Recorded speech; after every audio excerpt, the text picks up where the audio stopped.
So I'm here with Dan Laffoley. Dan is our leading global expert on ocean conservation. He's got an experience working with leading scientists to create initiatives that bring new knowledge into policy, such as coastal carbon sinks, climate change, and ocean acidification. Dan, hello. Nice to be with you. Hi.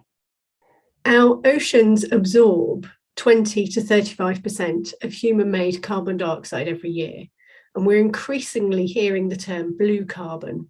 But what does this actually mean? So there's a lot of attention on this right now, as you say. And if we think on land, we think of natural solutions around forests that absorb carbon.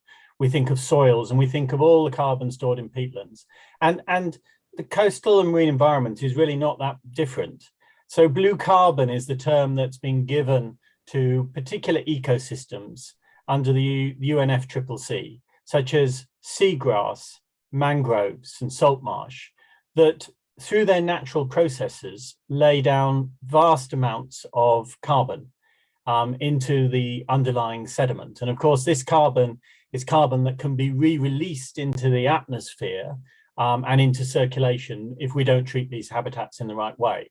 And that blue carbon is a little subset of all the other ecosystems that exist as marine and coastal carbon sinks that also trap carbon. So it's really about carbon trapping ecosystems, if we can call it that, in relation to the Convention on Climate Change. That's great. I think one thing our listeners will be really keen to know, though, is how humans impact on blue carbon. You know, here in the UK, we are all members of an island nation. We're never that far from the sea. But how do we influence blue carbon? We influence it in a number of ways, just in the same way as you see on the news, the problems with cutting down the Amazonian forests or digging up peat, and we're encouraged to use substitutes now. In the marine environment, it's really, again, not very dissimilar. So if we think of mangroves, for example, it's the cutting and burning of mangroves that immediately releases carbon into the atmosphere, and then it deteriorates the carbon which was naturally stored underneath. And if, as you go sort of closer to the shore in a way and into the sea, tidal marshes, salt marshes, we know can be damaged by coastal defenses and really mistreating estuarine systems. And then in the sea, habitats, ecosystems like seagrass are obviously very vulnerable, as we've seen in various parts around the UK, to anchoring damage, but also to fishing damage.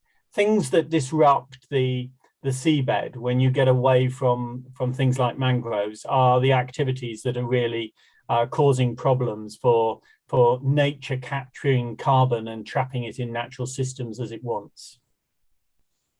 Now, during COP, we've obviously been hearing a lot about the twin crises, climate and nature. How will climate change affect or influence our blue carbon stocks and stores? I think in a variety of ways.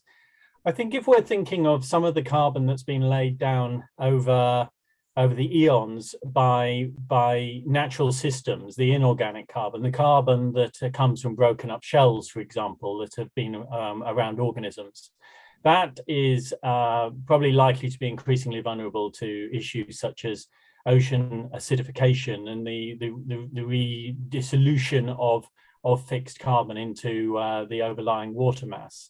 But then when we think of other habitats, it's about the changing conditions in the ocean, this interaction with the heating of the ocean, the changing of the circulation, that is going to become challenging for some of these ecosystems to continue to thrive and exist as we alter those types of conditions. What do we need to do to ensure that we protect and restore our blue carbon? Because it's not just about protecting the status quo, what we've got today, is it? It's about going above and beyond that. Well, yeah, absolutely. And the good news here is that because of how the climate service is intimately linked to biodiversity, what you do to deal with the climate service and recovering and restoring that towards its full potential in terms of taking organic carbon out of the system and trapping it into sediments and other deposits, is also what we need to do to recover and protect biodiversity.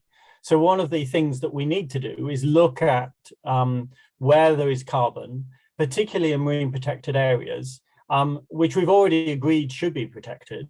And we've already agreed to do everything we can to keep carbon in natural systems and actually protect these areas. It's a relatively simple solution that actually satisfies several critical agendas that directly relate to this multiple crisis situation, this code red situation that humanity finds itself in.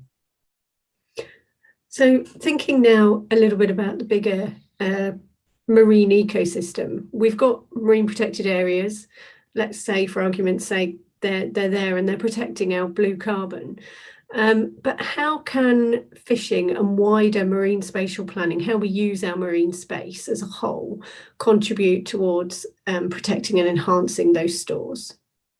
So I think it is about that wider picture. I think the trick is a combination of putting in place as a widespread measure, highly protected marine protected areas, but also then looking at the distribution of the carbon services, the carbon assets that we have, both in terms of natural stocks and inorganic stocks, and then putting them into the planning process so we know where they are, so we don't put activities on top that will damage them, and also taking measures in the fishing industry to avoid trawling in marine protected areas.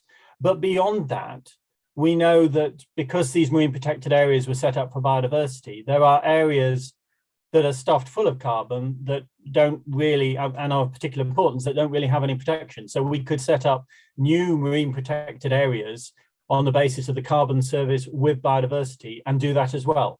So there's a combination of mechanisms we need to look at. And no single measure is going to help turn that corner and get us out the mess we're in. But together, I think we stand a good chance of being able to properly manage biodiversity, properly manage carbon services that nature provides for us in the ocean, and therefore make a major contribution to turning the corner to a brighter, more hopeful future. Always great to end on a positive. So thank you ever so much for your time today, Dan. It's been a pleasure talking to you. A pleasure to be with you. Thank you.